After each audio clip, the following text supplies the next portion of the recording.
Davnim, davno I daleko. Well, what language is that? Did you know that's Russian? It's the way we're starting our story today. Long ago and far away.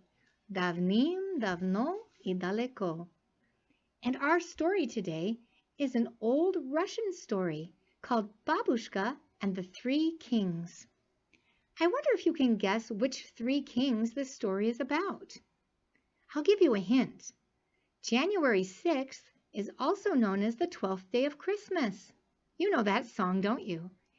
And this story is about the three wise men, or the three kings, who came to visit baby Jesus after he was born. And Baboushka, that means grandma in Russian. She meets the three kings, and they want her to go and find the little rybyonik, the baby, with them. And they have to travel through the freezing cold sneg. Sneg is snow. We have a lot of sneg around here, don't we, in the winter? They want to bring the baby padarki, gifts. And Baboushka isn't sure she wants to leave her nice warm domik, her hut. So let's see if you can remember these words throughout the story.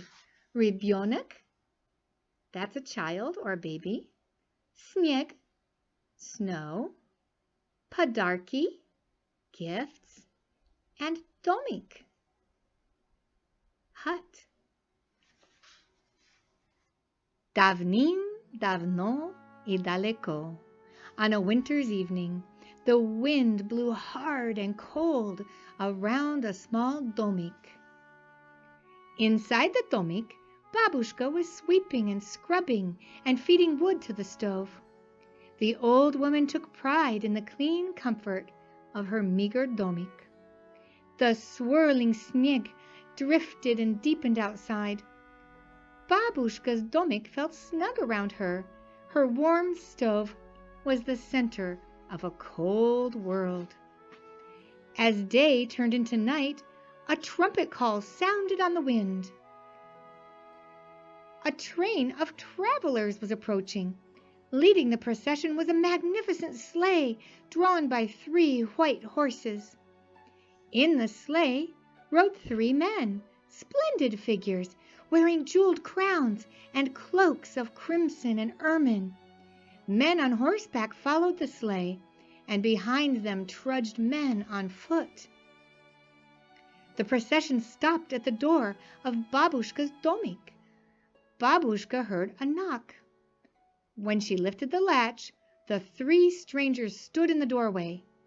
The poor woman looked in wonder at their elegant dress, their frosted beards, their kind eyes. What manner of men were these? In answer to her thought, one of the 3 smiled and said, "We have been following a bright star to a place where a rybyonik is born. Now we have lost our way in the sneg. Come with us, Baboushka. Help us find the rybyonik, to offer him padarki and rejoice in his birth." Baboushka shivered in the cold. She hugged a shawl tightly around her thin shoulders. "Good sirs, come in and warm yourselves by the stove. I have not yet finished my day's work, and I shudder to go out on such a cruel night. Morning is wiser than evening. Rest here this night, and I will go with you in the dawn." "There is no time to linger, Baboushka," answered the strangers. "If you cannot come with us now, we must continue our journey." They turned and disappeared into the storm. Baboushka went back to her sweeping and scrubbing. Her work finished, she sat down to a lonely supper close by the stove. The warmth of the fire reached into her heart. She felt a sudden tenderness and joy for the newborn rybyonik. "What grand gentlemen those 3. They did seem like kings," she said aloud. "It is no ordinary rybyonik they seek. Yes, I must go and follow them." To find the new rybyonik, to offer him her padarki, was now her one yearning. This thought burned in her mind like a candle in the dark. Baboushka awoke before dawn and made ready for her journey. Into her sack she carefully placed a few poor but precious podarki. As the new day began, she stepped out onto the quiet sneg. The old woman hunted for the path made by the travelers, but the sneg had covered their way. Stopping one person, then another, and still another, she asked, In which direction did the three kings go, they who were seeking the Ribionik? Neither old nor young could tell her. What? Baboushka stood watching the children at play in the new sneg, the dogs yelping and dancing around her. But she must not delay. She must push her way ahead.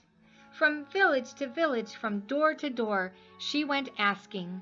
Have you seen the Ribionik? Always she received the same answer. No one had seen him. Never stopping, Baboushka wandered on searching for the Ribionik, but never finding him. And it is said that every year at the season when the birth of the Ribionik was first heralded, Baboushka renews her search across that land with new hope. And it is said that every year little children await the coming of Baboushka. They find joy in the poor but precious podarki she leaves behind her in the silent night.